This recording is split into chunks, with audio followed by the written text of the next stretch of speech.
रामगढ़ तहसील के गांव सारंगसर में सुबह निजी स्कूल में मधुमक्खियों के हमले के बाद छात्रा सहित 3 लोग घायल हो गए। तीनों को राजकीय बगड़िया हॉस्पिटल में लाया गया, जहां पर गंभीर अवस्था में 10 वर्षीय परी पुत्र लालाराम जाट के चेहरे पर, आंख पर, नाक पर, पूरे शरीर में 150 से ज्यादा डंक निकाले गए। सिर में मधुमक्खियों के डंक इतने ज्यादा थे कि परिजनों की अनुमति के बाद छात्रा के सर के बाल काटने पड़े।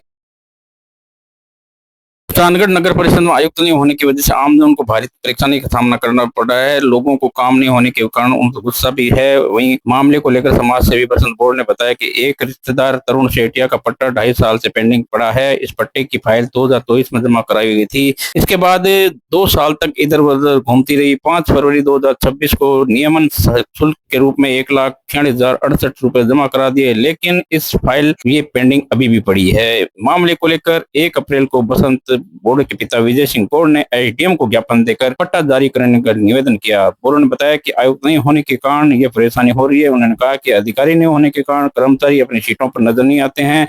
बोर्ड ने बताया कि उनका पट्टा जल्द से जल्द जारी नहीं किया गया तो मजबूरन जयपुर जाकर डीएलवी के अधिकारियों को अवगत कराना पड़ेगा। सुजानगढ़ के सामाजिक कार्यकर्ता ने मांग करते हुए मीडिया को बताया, नगर परिषद के चक्कर काटे और क्या मिला यहाँ पे?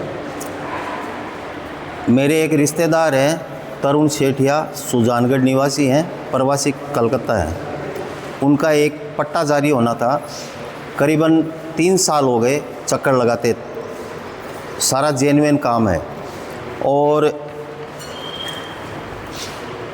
1,46,068 रुपये 5 फरवरी 2026 को हमने जमा करा दिए उनके नगर परिषद में। सर्च रिपोर्ट बन गई, फाइल पूरी कंप्लीट तैयार है। अब बार बार नगर परिषद के चक्कर काट रहे हैं।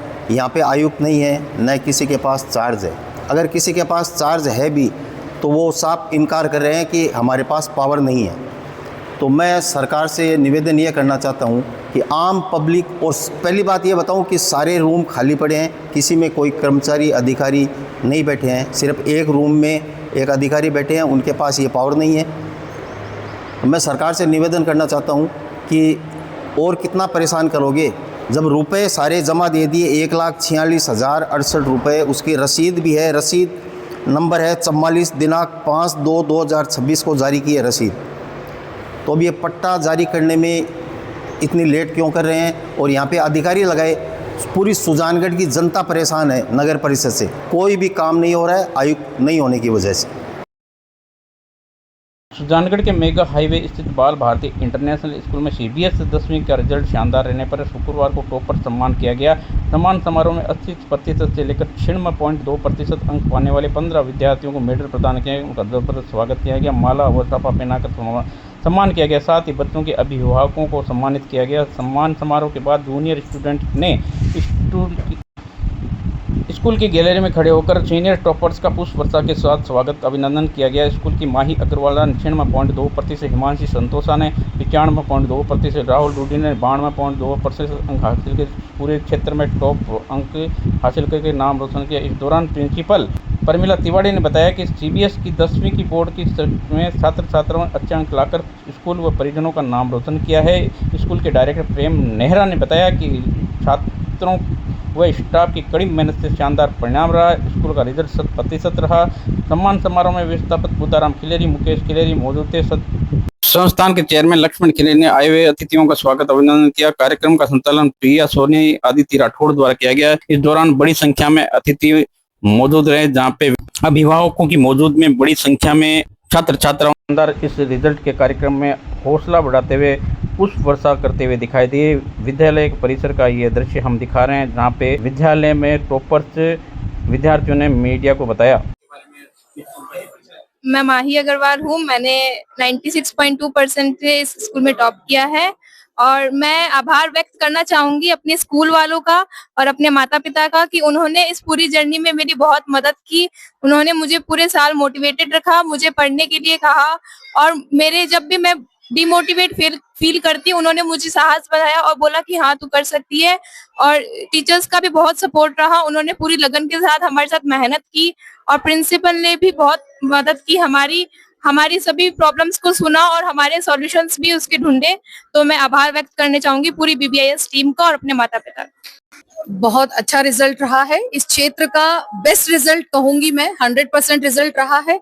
और जो हाईएस्ट स्कोरर है 96.2 के साथ में माही अग्रवाल ने जो यहाँ पर परचम लहराया है, वो काबिले तारीफ है। इस चुरू जिले के पूरे स्कूल्स में हमारा स्कूल का रिजल्ट बेस्ट रहा है और मैं इसके लिए सभी स्टूडेंट्स को, जो पूरे बच्चे क्वालिफाई किए हैं इस बोर्ड एग्जाम को, और उनके सभी पेरेंट्स को अब बधाई देती हूँ और अपने तहे दिल से ये शुभकामनाएं देती हूँ कि वो इसी तरह आगे बढ़े, इसी जुनून के साथ में अच्छा करें।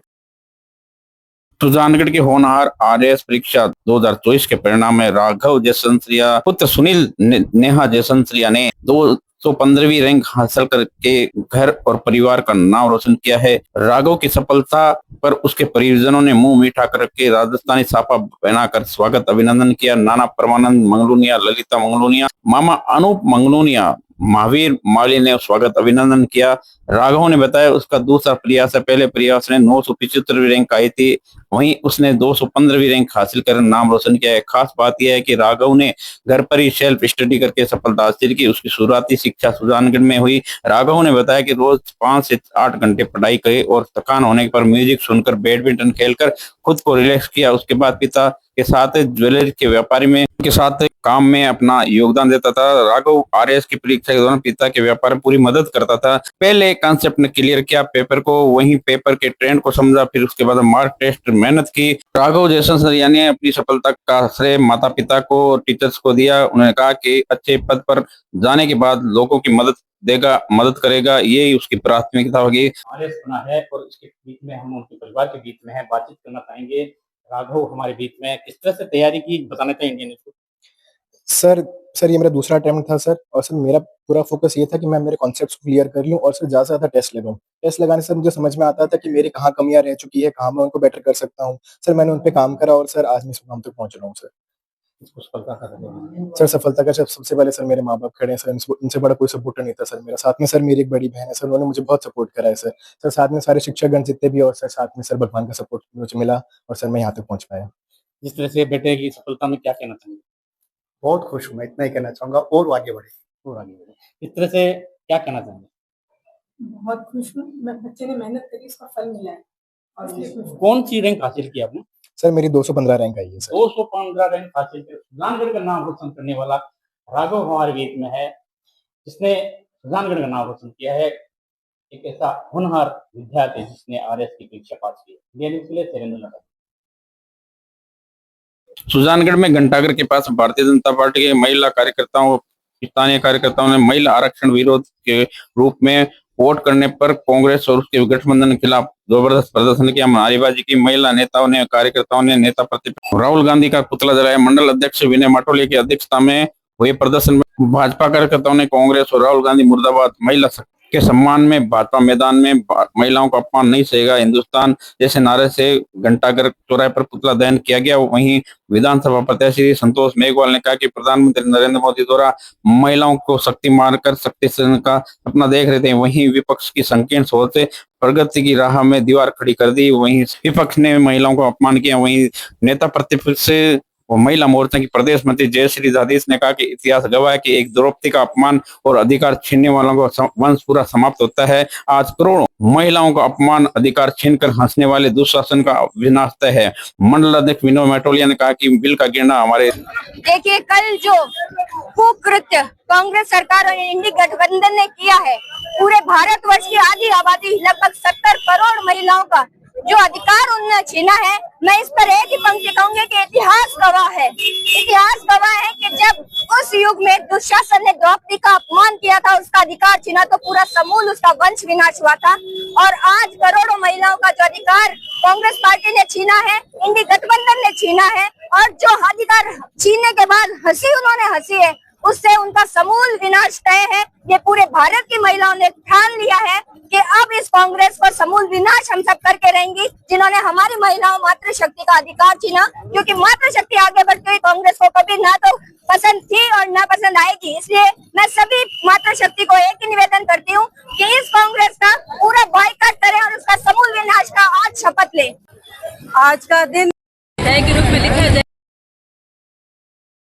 करके मातृशक्ति को जो सम्मान मिलने वाला था, आज मातृशक्ति का अपमान किया है कांग्रेस और उसके सहयोगी दलों ने। कहना चाहूंगी, नारी शक्ति वंदन अधिनियम भारतीय जनता पार्टी की सरकार लेके आ रही थी और मोदी जी का एक उद्देश्य था कि महिलाओं को मान मिले, महिलाओं को सम्मान मिले, और लगातार मोदी जी ने हमेशा प्रयास किया है। और आज जिस प्रकार से इन्होंने, कांग्रेस ने, उनके सहयोगी दलों ने इस बिल को पास होने से रोका है और जो इनके मन में विचारधारा कि महिलाओं को मान नहीं मिले, निश्चित तौर से आने वाले समय पूरे हिंदुस्तान की महिलाएं ये पुरजोर से इसका जवाब देगी और कांग्रेस का जो विनाश छत्तीसगढ़ की धरती से पैदा हुई अरुणा जानू ने आरएएस परीक्षा 2000 परिणाम में 334वीं रैंक हासिल करके सफलता प्राप्त की। अरुणा ने यह तीसरा प्रयास था। वर्तमान में सब इंस्पेक्टर पर नागौर में कार्यरत है। अरुणा की स्कूली पढ़ाई सुजानगढ़ में, उसके बाद ग्रेजुएशन महारानी कॉलेज जयपुर में किया। वहीं अरुणा की सफलता के बाद दादा दादी सहित परिजनों में जोरदार स्वागत अभिनंदन का कार्यक्रम रखा गया। अरुणा ने बताया कि 2021 में आरएएस की तैयारी कर रही थी। उसने बताया कि जीजा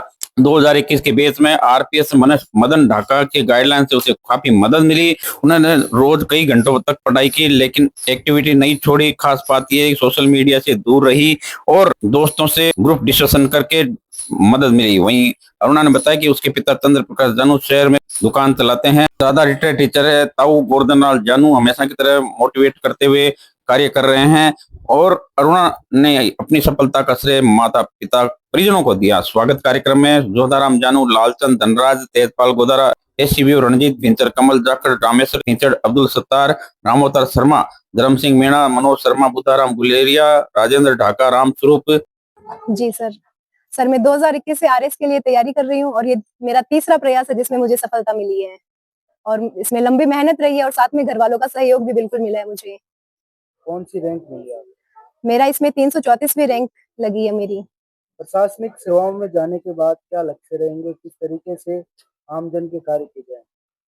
जी, प्रशासनिक सेवाओं में आने के बाद में जो सरकार की जो प्राथमिकताएं हैं उनका जो भी इफेक्टिव इम्प्लीमेंटेशन करना वो मेरी प्राथमिकता रहेगी और उसके अलावा जो हेल्थ और एजुकेशन दो ऐसे सेक्टर में फोकस करूंगी। किस तरह अचीवमेंट हासिल कर पाए, क्योंकि बहुत से लोग और भी एग्जाम देंगे, क्या उनसे कहना चाहिए? जी, निश्चित रूप से आरएस की बहुत एक लंबी जर्नी रहती है। इसमें लंबे समय तक हमें प्रयास करना पड़ता है, तो मैं बाकी एस्पिरेंट्स को भी यही बोलूंगी कि वो अपनी निरंतर मेहनत है उसे जारी रखें और एक दिन हमें निश्चित तौर पर सफलता मिलेगी। ऐसे प्रतिभा जो कि सुजानगढ़ की है और कार्यरत है नागौर में एसआई की पत्थर और आरएएस बनी है, घर में खुशी का माहौल है। मैं आपको बताना चाह रहा हूँ, हमारे बीच में मौजूद है इंडिया न्यूज के लिए, हम उनसे बातचीत करेंगे। किस तरह से तैयारी की, इनको श्रेय देना चाहेंगे, क्या कहना चाहेंगे? जी, मेरी तैयारी में सबसे बड़ा योगदान तो मेरे परिवार का ही रहा है। उन्होंने मुझे सबसे ज्यादा सपोर्ट किया है, उस कारण मेरी आज ये रैंक लग पाई है। और इसमें मतलब यही है कि मैं पूरे दिन पढ़ाई तो इसमें करनी रहनी पड़ती है और उसके साथ साथ में मैं बाकी एक्टिविटीज में भी एंगेज रहती थी और इसमें मेरे मित्रों का भी बहुत योगदान रहा है और मैं फॉर्चुनेट हूँ कि मुझे निरंतर गाइडेंस मिली है जिसके कारण आज मेरी रैंक लग पाई है।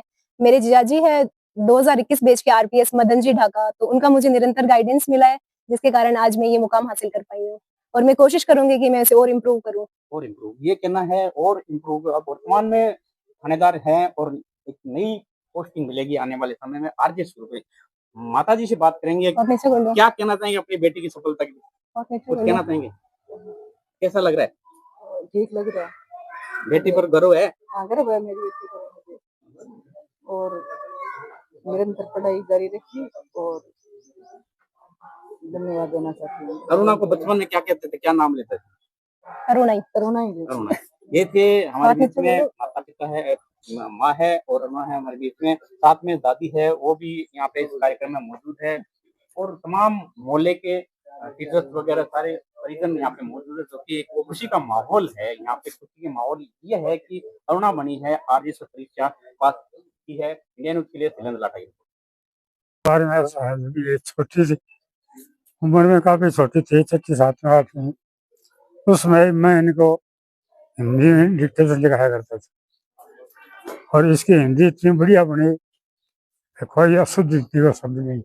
आज भी इसकी हिंदी मुकाबला नहीं और बाद में हमारी गाइडेंस ये रही, बराबर लगन प्रयास करो, जितनी मेहनत करोगे मेहनत का फल जरूर मिलेगा और आके ऊपर तक मंजिल नहीं तो कुछ मंजिल तक हासिल किए।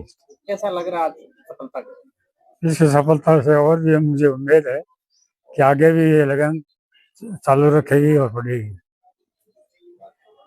इंसान के मेहनत और दृढ़ संकल्प से कोई भी मुकाम हासिल किया जा सकता है। इससे सच करके दिखाया है सुजानगढ़ के निकटवर्ती गांव दिल्ली के राम रतन बटेसर ने। उन्होंने 2024 में आरएस परीक्षा परिणाम में 87वीं रैंक हासिल करके क्षेत्र परिवार का नाम रोशन किया। जयपुर में बीटेक करने के बाद राम रतन ने कभी मुड़कर पीछे नहीं देखा। 2018 में सब इंस्पेक्टर प्लाटून कमांडर के रूप में चयनित हुए। 2021 में ज्वाइनिंग की। वर्तमान में कोऑपरेटिव इंस्पेक्टर के रूप में कार्यरत है। अपनी ड्यूटी और जिम्मेदारियों के साथ साथ सेल्फ स्टडी जारी रखते हैं। उन्होंने 30 से प्रयास में ये बड़ी सफलता हासिल की। पिता ने साथ में दी थी एक बार परीक्षा। राम रतन की सफलता के पीछे रोचक कहानी सुने। सफलता की नींव उसके परिवार में शैक्षिक वातावरण के साथ छपी है। उन्होंने उसके पिता गणेश राम बटेसर वर्तमान में पुलिस आयुक्तालय सचिवालय सीएम सुरक्षा में तैनात है। खास बात यह है कि 2015 में बाप बेटा ने दोनों ने एक साथ आरएएस परीक्षा दी थी। पिता गणेश राम ने स्वयं 3 बार आरएएस, 1 बार आरजेएस परीक्षा देकर अपने बच्चों के लिए प्रेरणा स्रोत बने। सुजानगढ़ के निकटवर्ती गांव जिली में हूँ, जहाँ पे आरएएस परीक्षा परिणाम में 87वीं रैंक हासिल करने वाले हमारे बीच में है। हम बातचीत करेंगे। उनका परिवार यहाँ पे है, खुशी का माहौल है। किस तरह से तैयारी की, बताएं। मैंने आरएस के लिए मैं राजस्थान पुलिस में सब इंस्पेक्टर के पद पे कार्यरत था, तो जॉब के साथ साथ मैंने जैसे जैसे टाइम मिला उस हिसाब से मैंने मैनेज किया और इसके लिए तैयारी की। इसके लिए मैंने सेल्फ स्टडी की और जो ऑनलाइन रिसोर्सेज वगैरह थे उनका उपयोग करके ये सफलता पाई। क्या लक्ष्य रहेगा आगे? लक्ष्य जैसे एसडीएम या आरपीएस में से जो पद मिलेगा उसके आधार पे जो गवर्नमेंट स्कीम्स हैं और अच्छे से जो समाज के सभी तबके हैं उनके लिए पूर्ण ईमानदारी के साथ और सत्यनिष्ठा के साथ कार्य करूंगा। जिस तरह से बेटे की सफलता के बारे में क्या कहना चाहेंगे? जीवन के किस तरह के अनुभव हैं? मैं मानता हूं कि अगर मेहनत करते हैं तो उसका कोई विकल्प नहीं है। एक दिन ईमानदारी से आप मेहनत करते रहो, उसकी सफलता जरूर मिलेगी और संघर्ष का परिणाम बहुत अच्छा होता है। मेरे माँ बाप, मेरे गांव वालों, सभी का, मेरे माता पिता और सभी का आशीर्वाद भी एक साथ रहता है। उन सब का एक मिला जुला परिणाम जो आज देखने को मिला है। हम लोग बहुत, सभी गांव वाले, घर वाले, परिवार बहुत खुश है। आप सभी पधारे, इसके लिए आपको भी धन्यवाद। आपने भी कंपटीशन फाइट किए हैं, बताया किस तरह से रहा, एक बताएं। मैंने सब इंस्पेक्टर का इंटरव्यू भी दिया था। उसके बाद 1999 की बात है और फिर मैंने आरएस 3 बार मेन एग्जाम दिए, 3 बार मैंने आरजेएस दिया, एलएलबी की हुई है मेरी। लेकिन मैं सरकारी जॉब में होने के कारण, राजस्थान पुलिस सेवा में होने के कारण मुझे इतना टाइम नहीं मिल पाया और इस कारण से मैं परिणाम को जो है उसको परिलक्षित नहीं कर पाया जो जिसमें आना चाहिए था। लेकिन उसका परिणाम आज मुझे मेरे बच्चों ने दिया है, इसके लिए मुझे बहुत खुशी है। आपका एक बेटा आ जाओ ना। हाँ, एक बेटा मेरा एसएसबी में है, अभी वो रेडियो एंड टेलीकम्युनिकेशन ऑपरेटर है और वो भी बीएससी किया हुआ है। और उनकी जो मेरे एक पुत्रवधू है जो भी डिम्पल बाकर, वो यूडीसी के पद पर है। एक पुत्रवधू जो अभी जिनका इनका सिलेक्शन हुआ है वो अभी अध्यापक के पद पर कार्यरत है। और हम सभी एजुकेटेड फैमिली से जुड़े हुए हैं और हम चाहते हैं कि ये हमारे गांव के लिए प्रेरणा का स्रोत बने। किस तरह से महसूस करते हैं बेटे की सफलता, कुछ कहना चाहेंगे? बहुत महसूस करता है, बहुत बढ़िया महसूस करता है। सरपंच साहब, क्या कहना चाहें आपके गांव के बारे में? देखो, इस बच्चे ने गांव का नाम रोशन किया है, परिवार का तो होता ही है, गांव का भी नाम रोशन किया है और ये आगे और बढ़े। मैं मेरे बेटे के लिए बहुत बहुत खुशी है। मैं इसी दिन का इंतजार कर रहा था, आज वो घड़ी आ गई। इस पलों का हमें बहुत तकड़ी खुशी है और हमारे गांव के बच्चे सभी इसी प्रकार से बढ़ते रहे और आगे भी बढ़ने की उम्मीद है, ऐसी आशा रखता हूँ। बहुत बहुत धन्यवाद है। ये थे, गांव वाले भी हैं, परिजन भी हैं, क्योंकि राम रतन ने, जो कि जिली गांव के हैं और यहाँ पे स्वागत, अभिनंदन किया गया है। आरएएस परीक्षा उन्होंने पास की है और ये एक ऐसी प्रतिभा है जिन पर गांव वाले गर्व कर रहे हैं। इंडिया न्यूज के लिए शैलेंद्र लाटा।